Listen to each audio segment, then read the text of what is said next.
Hello and welcome to this webinar on AQA's Power and Conflict Poetry Anthology. We are looking at The Charge of the Light Brigade by Alfred Lord Tennyson, and we hope to make sure that you understand the form and structure, the ideas, the poetic language and the context. So first of all, we need to understand that Tennyson is really wanting to draw our attention to the courage, the sacrifice and the bravery of these British soldiers abroad who are involved in a very intense battle. He uses a very intense rhythm, dactylic diameter, half a league, strong weak, strong weak, to represent the intensity and force of the battle. He also uses emphatic repetition with a refrain and cannons to the left of them, cannons to the right of them. And this is a story that's being told. And because the whole point is that we should remember these soldiers, he's making the repetition create the memorable quality for the poem itself. We have 7 stanzas that show the brutality of war, but as the stanzas go, they shrink, they become smaller and smaller, representing the loss of life. We had 600 men, but not the 600. And the final stanza is just 6 lines, and it reminds us to honour the Light Brigade, the noble 600. So those 600 men that went in were not 600 by the time they came out. And the structure and the form helps us to understand those ideas of courage.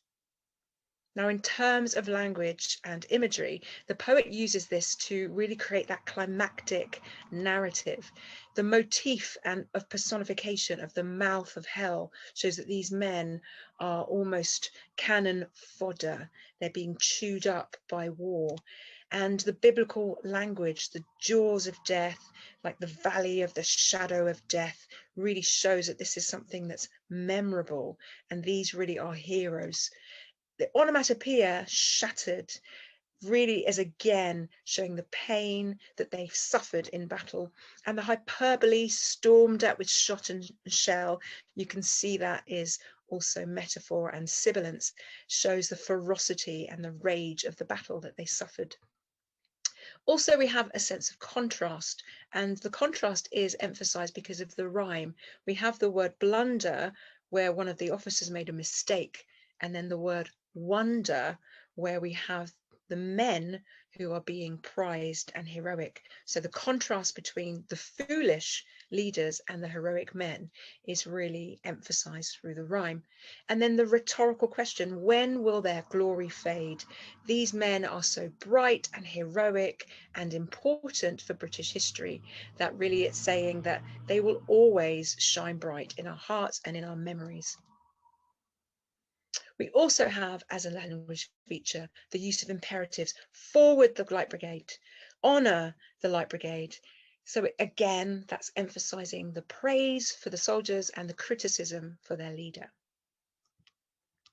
Finally, let's think about the context. The background of this is the poem depicting an epic battle. It was the Battle of Balaclava during the Crimean War. So UK soldiers were fighting in Russia, and the poet was a poet laureate. So he was the national poet representing important events in British life, and he focuses on the soldiers' martyrdom, but he also mentions the folly, the foolishness, the blunder of their officers. So although it's all about the glory of Britain overseas in battle, it's also forcing us to question the folly of war and the foolishness of those who are supposed to be in charge. I hope this has helped you to understand Charge of the Light Brigade a little bit more. Thank you for joining me.